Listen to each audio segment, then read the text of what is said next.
Nous, on pense, moi je pense que notre posture mentale, là, à tous les politiciens de Québec actuellement, ça ne peut pas être de gagner une bataille politique.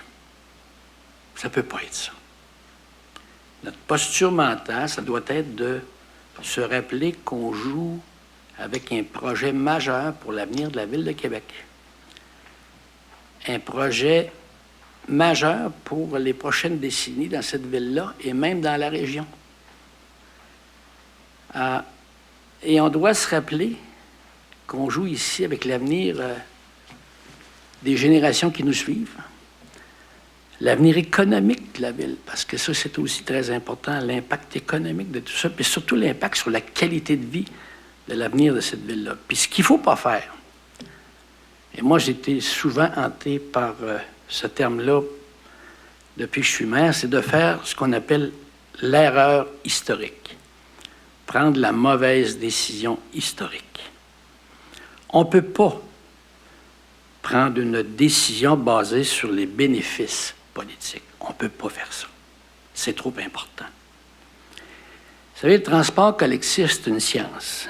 Et c'est une science qui s'est vérifiée énormément partout dans le monde.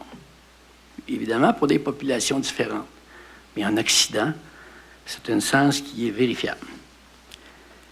Et Québec, à cet égard-là, Québec, on ne vit pas sur une autre planète, là. On n'est pas tout seul sur notre île. La science s'applique ici aussi. Et sincèrement, on ne peut pas accepter qu'ils s'investissent beaucoup d'argent ailleurs et peu à Québec. Ça ne se peut pas. Québec, ce n'est pas une bourgade. Québec, c'est une ville prospère, sécuritaire, où il fait bon vivre. Puis Québec a un avenir brillant, très brillant. Encore faudrait-il qu'elle entre dans la modernité, qu'elle entre dans la modernité quant à la mobilité. C'est ça qui est important. Alors, pas de bataille politique.